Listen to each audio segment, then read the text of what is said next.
Hello and welcome to Introduction to 2D in Unity, Part 4. This is geared towards my Technology and Design course at JFK High School. But if you stumbled upon here, you are quite welcome to follow along with us.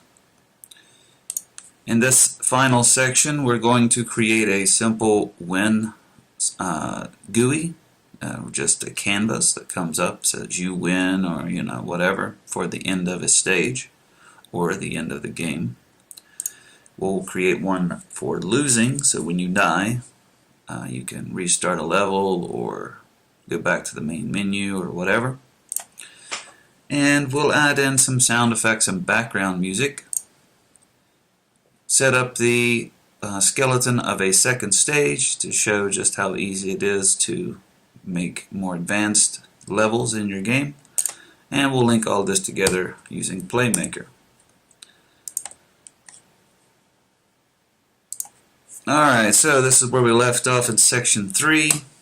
Not really organized very well, but I'm not really concentrating on that at this point. So let's assume that we have this first level finished. Now, in between this video and the last video, I did go in and set up the animations to be a little bit smoother. I did not fix the sprites as far as it going down. Also, there's still some state machine labels showing, which I'll probably take care of those too. But the animations are relatively smooth. Everything looks okay there. So let's see. For my, let me see, my explosion is, I think that actually is the one that has the state labels. Yes. Okay. The projectile, I think that all of the state labels are turned off on that. The crate as well. So that should fix the state labels problem. Alright, so first of all, I definitely want to take a look at this GUI that is up in the upper right hand corner. But whenever I change the size, you can see the GUI doesn't really go along with it. Now, to fix this problem, you can do a real quick fix, and it introduces a concept known as anchors. And anchors are especially important when you're dealing with any kind of UI elements. So let's put all of this away for a moment, and let's go to our canvas that shows the score. Now, I can more than pretty simply just go in and grab this stuff, focus in on it, and then move it down and say, okay, well, now I fixed it. But the problem is, every time I resize this window, it's going to have the same problem. See now how it moves that way and that way? So, when you're prototyping or whatever, you don't really have to do this, but when you want a finished product, this is definitely not optimal. So what we want to do is to select the inside of this, the image, the score, etc., and so on, and probably even want to go ahead and just link that in there. So we have the text centered inside of the GUI element, but the problem still remains that anytime that we change the size, maybe it will be there, maybe it won't. So what we want to do is we want to take this image that makes up, it's really the parent of all of this here, and we want to anchor it to the upper right hand corner of the screen. It doesn't matter what the resolution is, it doesn't matter how much we have in width and height, it's always going to be around the same area with the same proportions. So what we want to do is use anchors. And you can kind of see whenever you select the image that we have this rect transform over here, and we see this area called anchors. The way it's set up right now is we have it set up with a center middle anchor. It's always going to be in the center. No matter where, how large the screen space is, it's going to be the same proportion according to where the center is. And you can kind of see that if you just watch it here. As we resize this, it kind of keeps the same proportions. It keeps the same distance between the center and its position, because it's anchored to the center. If we take it and anchor it instead of to the center, to the upper right, it'll keep the same proportions in comparison to its proportions in the upper right hand corner rather than the center of the screen. So let's go ahead and do that. If we click right here, we can see that we actually get these anchor presets.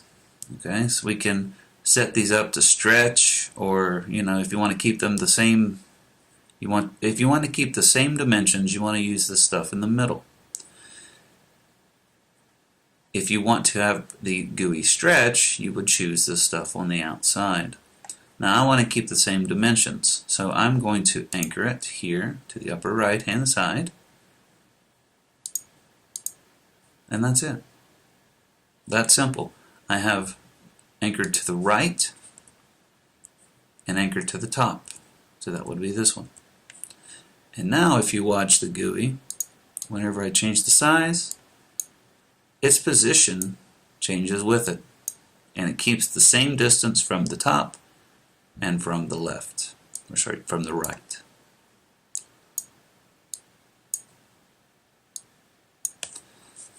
Alright, so that fixes that problem. That wasn't in the PowerPoint for what we're going over, but I guess you can look at it like a little bonus.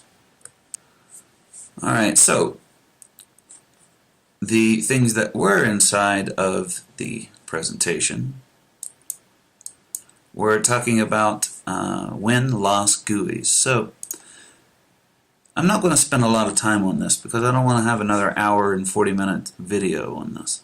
So I'm just going to make a very, very, very simple GUI.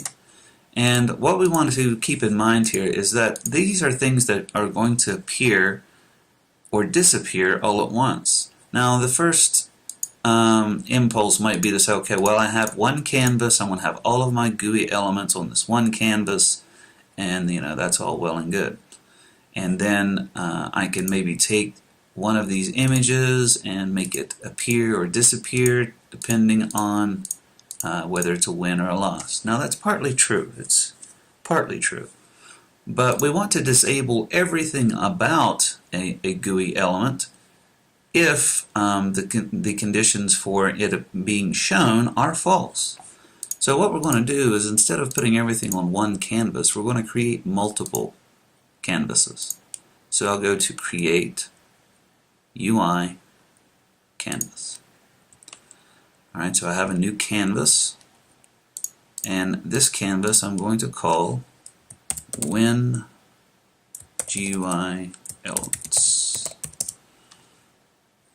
Okay, so, and I will go Create UI Image, and I'm just going to leave it with a white background. I'm not going to make any changes to it. I'm just going to leave it exactly the way it comes stock. Okay, I'm going to set it off to the right. I'll resize it. So maybe something like this. And I'm putting it over to the right because I want the character to still be visible whenever the GUI element is shown and shows that he wins, or whatever. So on top of this image, let's go ahead and make some text. So I'll call this my background, and let's make some text, and real simple.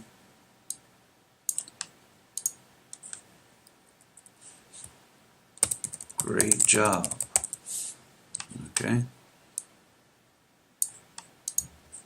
And for this level, we'll say level complete.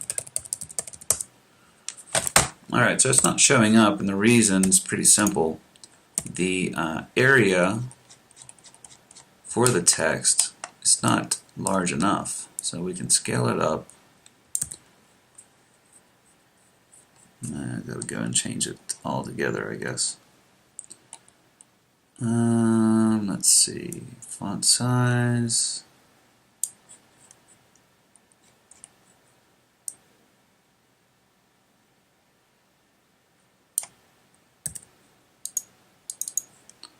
I guess that'll work.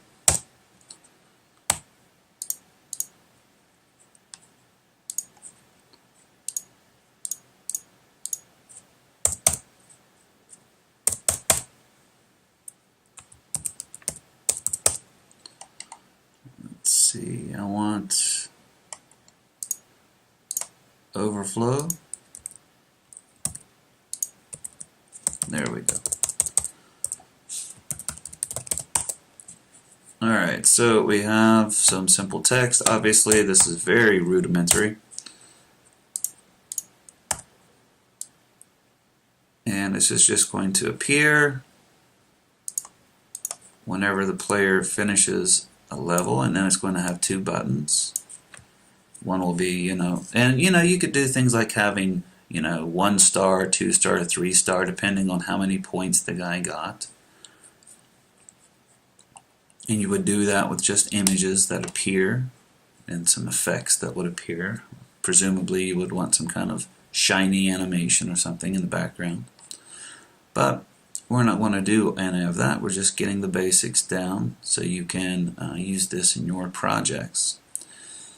So I'm going to go ahead and make sure that I have the background selected. You don't really need the text renamed, but you should always keep things logically named. We'll just call this header. This is never going to change. It's always going to be the same. And I'll select the background, and I'll create a UI button. And let's go ahead and change the size.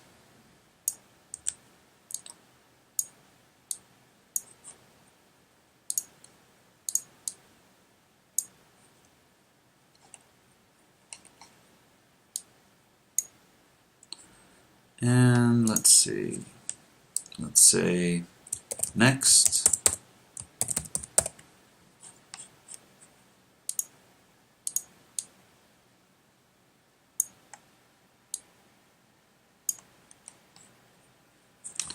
Let's get rid of that. And let's add text again, but on top like this. Next. So as to be next stage, next level. And we'll select these two elements and duplicate them.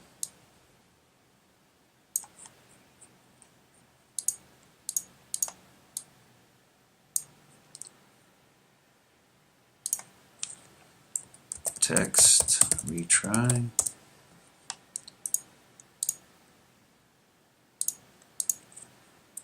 Text, next.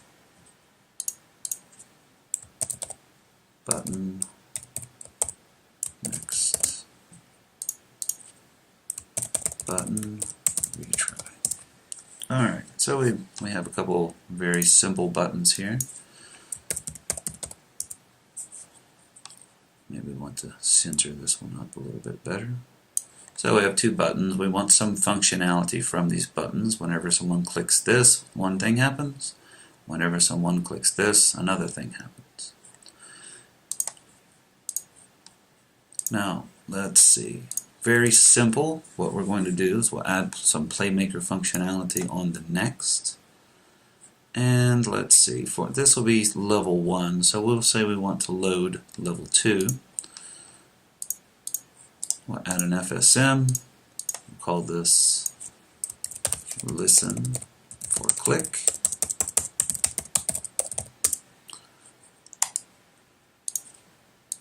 Alright, we'll add an event called next.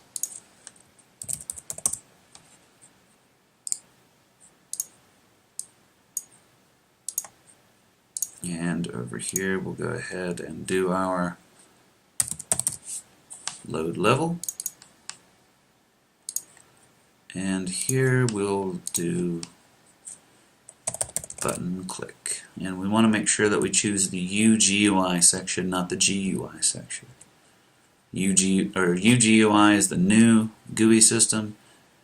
It's what you see is what you get system, the one that we've been using thus far. GUI is the old code-based system, and we don't want to use that. So we want to use UGUI button on click event. Okay, when something clicks on this button, we want to send the next event, which will load level. Now, for the next button, let's say here load level. Now, both of the code for both of these is going to be exactly the same. The only difference is going to be the string that we use right here. So if we want to go to the next level, we'll load level 2, which I haven't made yet. Alright, so very simply, leave that alone. And we'll take the same FSM and we'll copy it. Go to the retry button.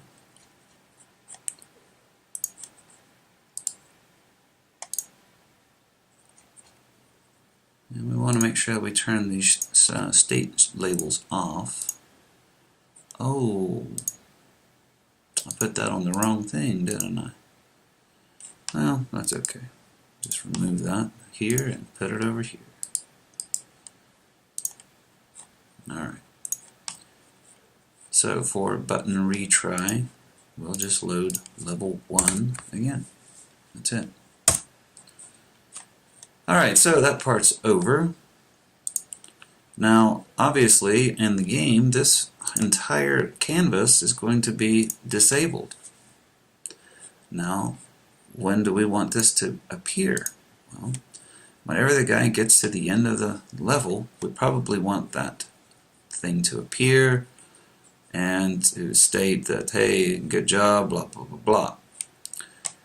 We don't want it to appear automatically at the beginning of the game. We want it to appear only when he crosses a certain threshold. So let's go to that threshold. So let's say that he's gotten past the final crate and he has all of his points tallied up. And what we want to do here is use something invisible. So we'll grab this points trigger, duplicate that, bring it over here. And just in case he wants to try and jump through it or whatever, he's not going to see it anyway, but we'll make it a little bit taller. And we'll remove, well, I don't know, we can just leave this FSM, we'll just make some changes.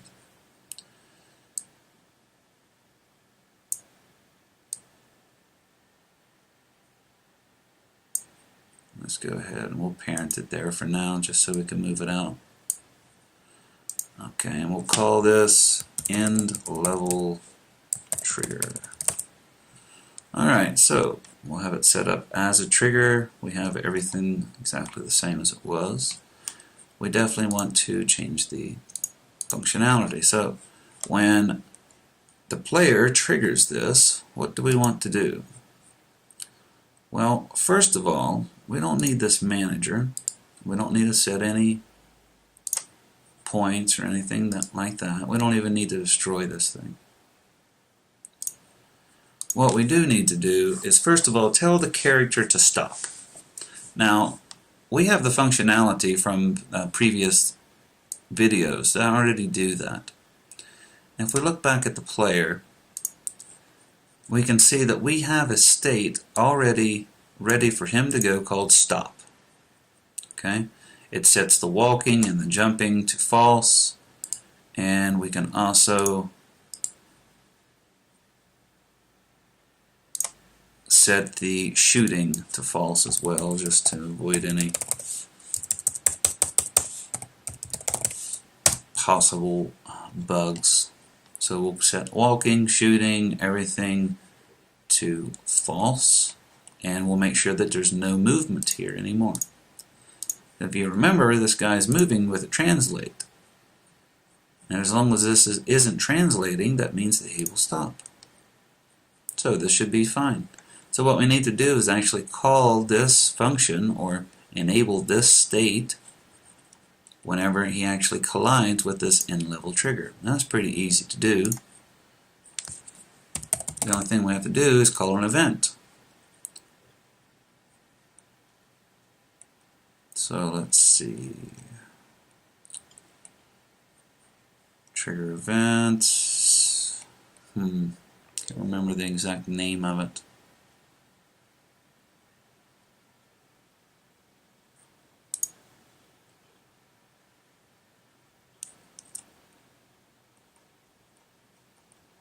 Send event, that's it. So send event, and what's the event we want to send? Well, first of all, we need to, well, we already have it. So the player, we're going to send the event to him.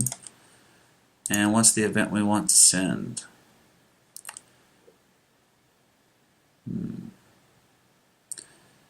Our custom events, we set it up as a global, so it'll be stop. And we don't want to set it up on self. We want to set it up on a game object FSN. Which game object? Well, the player.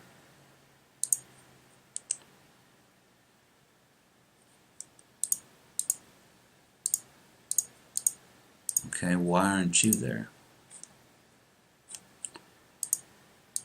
It's not a prefab. We don't, yeah, okay, sorry, I was reading this wrong. Alright, so we need to make a game object whenever this collides to say that this thing has collided with me, and it's going to be the player collider, player collision. So we're going to send an event whenever this collision takes place. We are going to, as long as it's the player, we're going to send an event, and where we're going to store the collider of whatever hit me in this variable. So now that we have this variable stored, we can send events or data over to this, whatever this is, and it just happens to be the player. So over here, okay, what's the game object you're going to send an event to? Player C. What's the FSM name you're going to send it to? Well, let's check. It is move anim logic.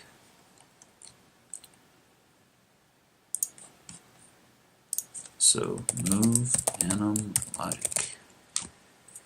The event we're sending is stop, and that's it. So to test this out, I'm not just going to keep going through this stage over and over. I'm just going to move it right where the guy is. So he'll start and hit this immediately. So we can just test out our functionality.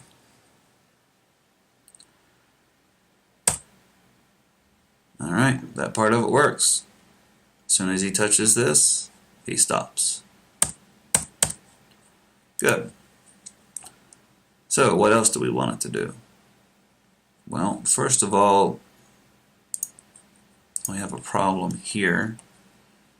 I saw some state labels. Go ahead and disable those now. Alright, so it's just one of the buttons. Okay, so now the next thing we want to do, after we stop the guy, so he's no longer moving, what we're going to do is we're going to enable this canvas object. If you remember, I said that we need to disable this, or else it's just going to be showing the whole time. So we just uncheck the canvas and all of that stuff is gone. But what we want to do is re-enable this whenever he collides with that in-level trigger. Now to do this, it's kind of tricky the way that you need to really do this with Playmaker. What we need to do is, well, it's better demonstrated, so let me show you. So we'll go back into the code for the trigger, And what we want to do is set a property. Now all these boxes, all of these toggles, etc. and so on, these are all properties of this script or this bit of code. Okay. Now we can change any of these properties on the fly using code. Now one of the properties we can change is enabled, true, or false. Okay.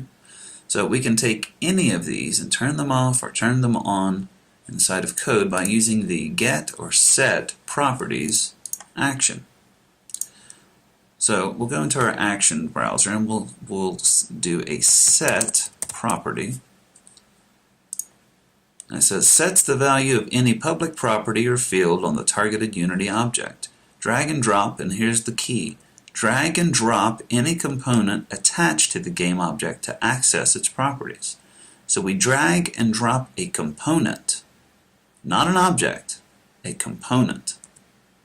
Now the trick here, and you'll see, you say, well, okay, so we need to drag and drop a component off of an object over here. Well, how do you do that? Because if you look at the inspector, every time we change our selection,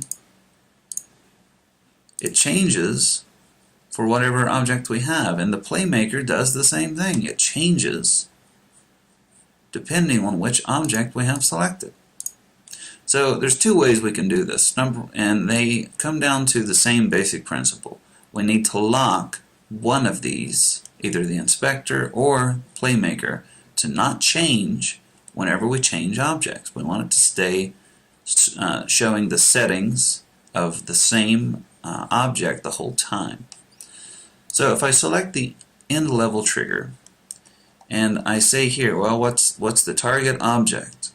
If I lock this, you see the lock button right here, and then I go and select that canvas, this has stayed with the end level trigger. So now I can simply grab that canvas component and drag it over here and drop it. Now conversely, I can do the same thing, but with the end level trigger, I have it selected now. You're going to go the opposite way. You say, I want to grab something off of the Win GUI elements. We want to grab the canvas. So we want to lock the inspector to only show the inspector for the canvas. So you see this little lock button. We can lock the inspector. And be careful when you use this. Make sure that whenever you're done that you unselect this, or you're going to drive yourself crazy trying to figure it out. So we lock the inspector to only show the inspector for this canvas object, so that whenever we select other objects, the inspector is still showing stuff for the Win GUI elements. And you just do the same thing. You just take the canvas and drag it and drop it. That's it. Once we're finished, we unlock the inspector. So what's the property that we want to change? Well, we want to change enabled. We want to set it to true. Alright, so we'll hit play and see if this works. Let me go ahead and save the scene. So save scene. Hit play. Boom! Great job, level complete. Well, that was easy. So if I click next, nothing's going to happen. And I need to fix the click area for the text.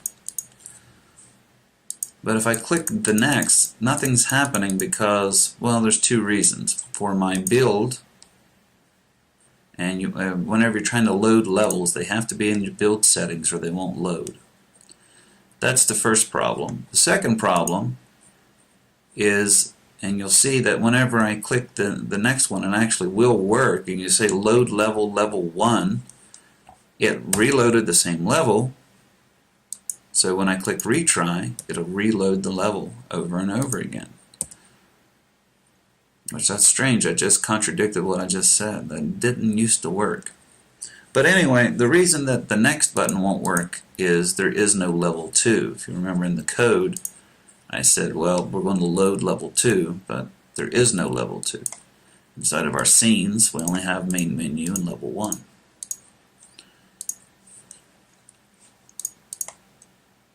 So anyway, let's put that back into place. Let's fix that text problem first. Now, unless I'm mistaken, which is a distinct possibility, whenever I think it's going to, no, it didn't. Sweet. Okay. Alright, let's give this a play and see if that text still interrupts the, nope, there we go. So if you have text and it's kind of blocking your raycast for clicking the button, or if it's stopping you from being able to click the button, just parent the text to the button. Now, whenever you already have the text as part of the button, like this, and then you resize the button, you got to keep in mind that you're going to change the size of that text too. So if you're scaling in one direction, it's going to mess it up. So what I did, and what I recommend you do, is unparent the text, take your button, resize it. You'll see that the text is not resizing now. Then take the text and parent it back to the button, and you're golden. Whenever you resize the button, it still changes, but you're okay because you unparented it first. Alright, let's do undo all of that. Alright, so we have our GUI set up for when the guy wins, or gets to the end of the level anyway, to have that GUI appear. And we'll grab that trigger and move it to the end of the level now that our testing phase is complete. Now, likewise, we'll take the same approach when it comes to the lose screen. And I'll just make some real simple changes. So we have our lose GUI elements. Turn that on. And let's change our text.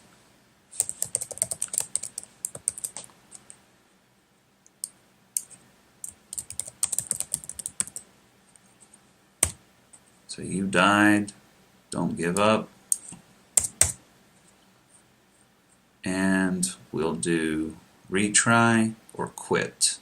So maybe the first one, we'll just reverse them. So text next will be text retry, and text retry will be text quit. And we'll go over here and change this to quit, and change this to retry. Alright, so retry is going to load the same level again. Level 1, and quit will be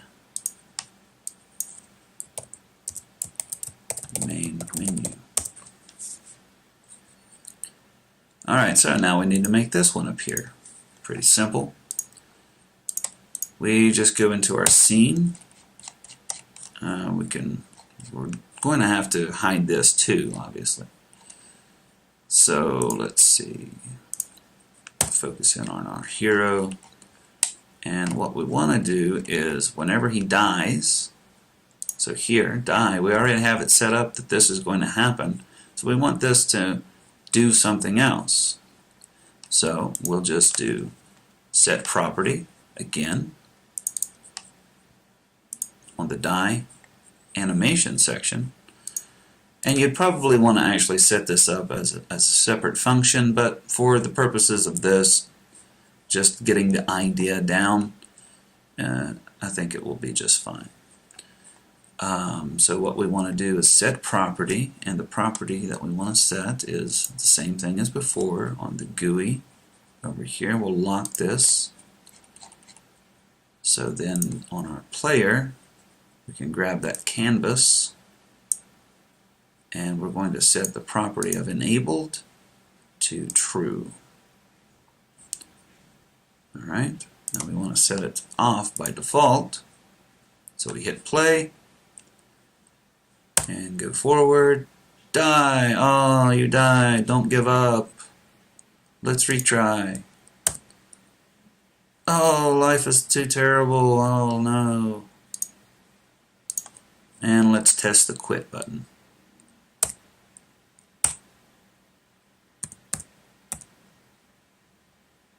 Oh no, such a noble attempt.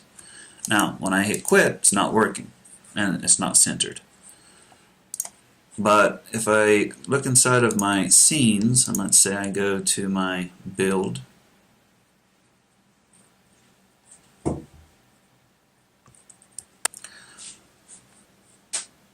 alright, so if I go into my build settings here, sorry I had to pause the video for a moment, and let's add all of these scenes, main menu and level 1. And make sure I didn't put a space in that lose GUI element thing for quit. Let's see.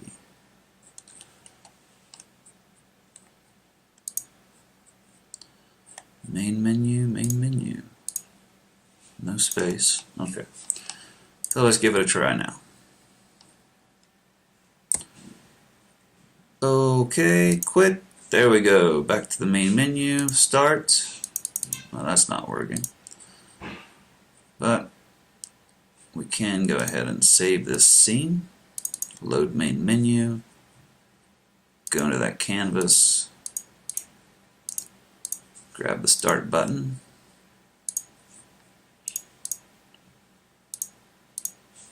I guess I didn't add the code here. Must be an old version. So I'll add our FSM here and listen and click.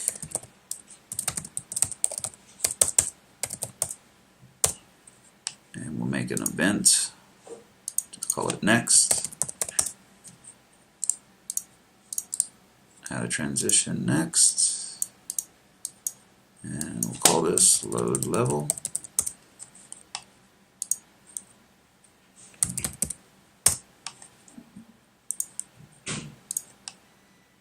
Level 1.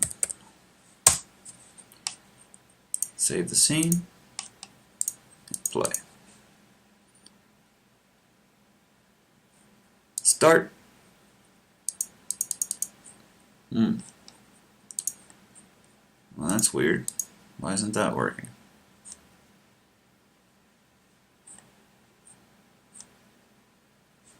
It is clicking, right?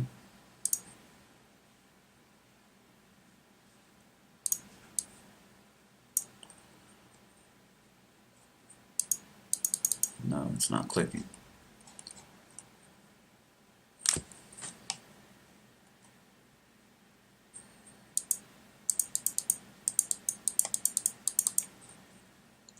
Very strange. Oh, well, I don't actually have any code here. So, button on click event. Next.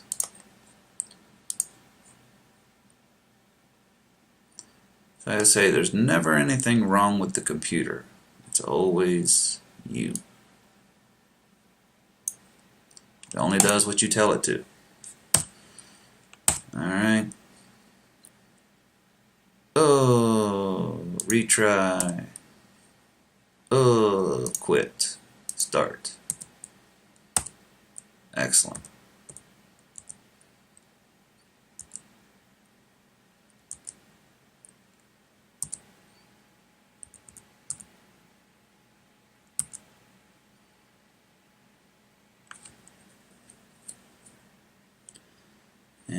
of course there is no next level, so let's get into that. So let's make a new level. So we'll load level 1, go ahead and save that scene, and File, Save Scene As Level 2. Done.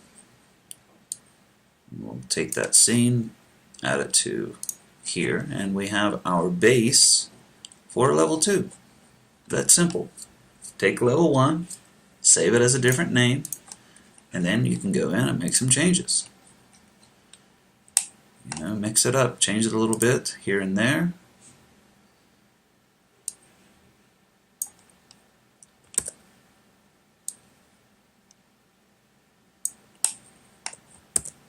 Maybe we'll put a couple of these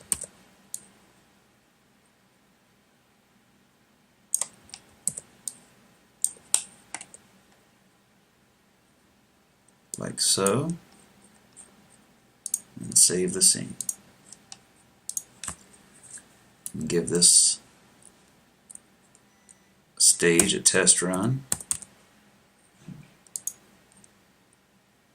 Now if I hit retry, it went back to level 1. Now why? Well, because in level 2, keep in mind that this lose and win still have the code for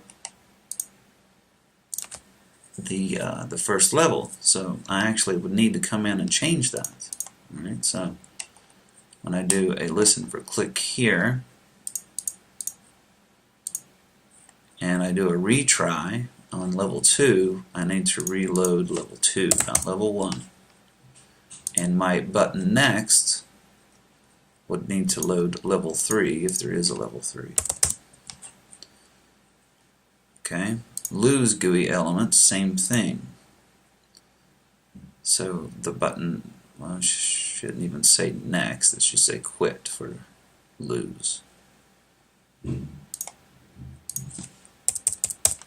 Quit. Alright. Oh no, no, no. Should say retry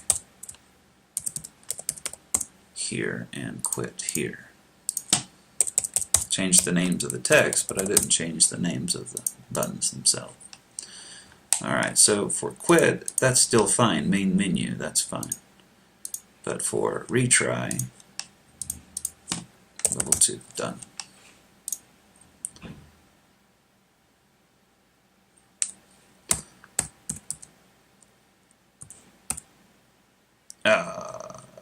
Retry and level 2.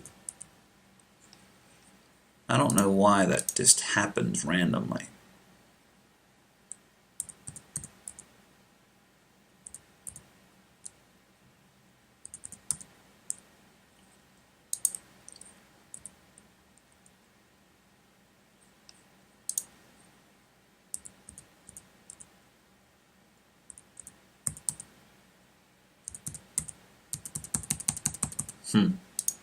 Well, looks like I've got some things to iron out for sure.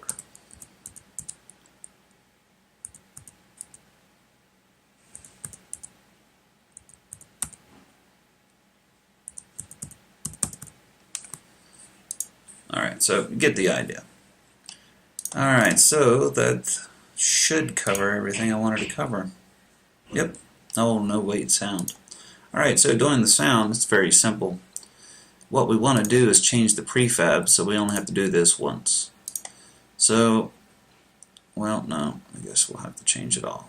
Alright, so for our hero, what we're going to do is we're going to add an audio sound.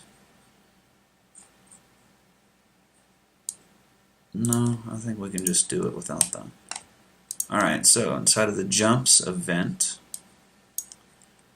what we're going to do is look under actions for sound.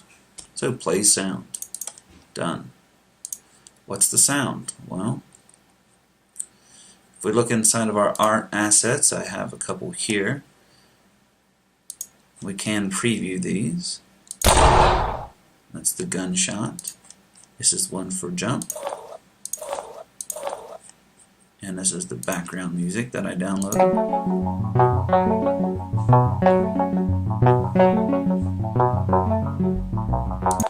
Alright, so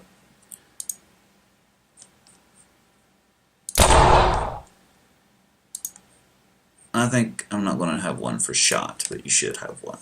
But for explosion, I'll use this one. Alright, so let's go back into our guy. And I'm not going to do this for both stages, I'll just do it for one. For jump, we're going to do play sound. Where did it go?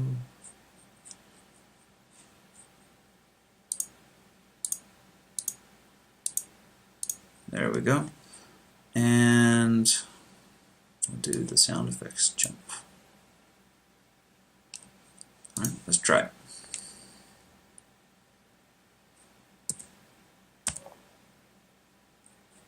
I didn't hear it. Sound's not very loud, apparently.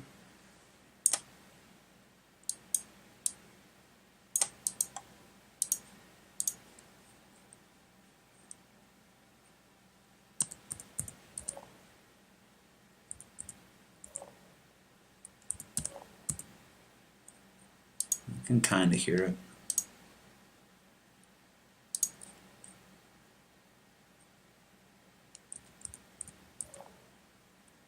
I need to polish out that animation.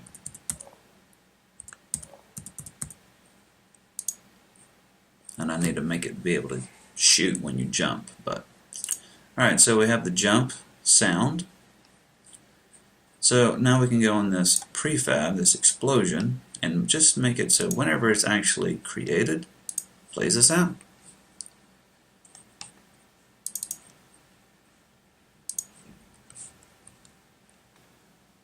Alright, so we'll take the rumble, drag it over. Alright, so let's give this a try.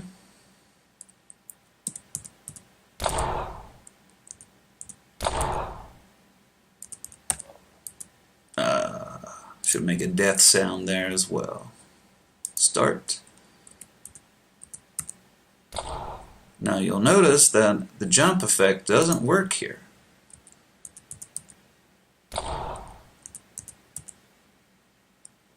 Because I only put the jump effect on the player hero in stage 2, but I did change the prefab for the explosion, so that changed it through all the levels. Okay, so if you make prefabs, you only have to change one. If you don't make prefabs, you'll have to change each of them. Okay. Now for the background music, that's simple enough. We can take a prefab that's always here. And the best thing to do is just use the hero character. I mean, it should be a prefab, but I didn't make it one. But what we can do is we'll just grab inside of the well, let's grab the sound first. We want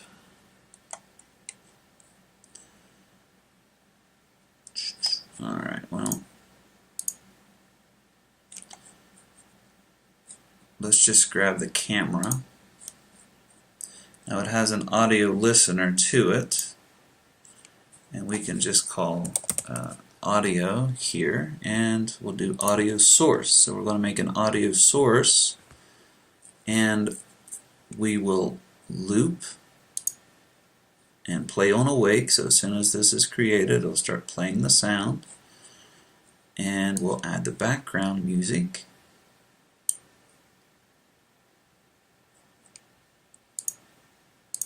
We don't need a mixer. And I want to set the volume down because I just want it to be in the background. I don't want it to drown out all the sound.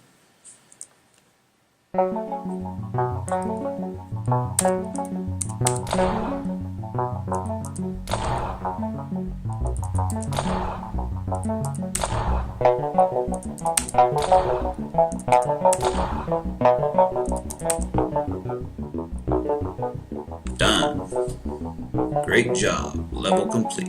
Alright, so that's it. That should finish it up for this video, and I'm glad it's a lot shorter than the last couple were.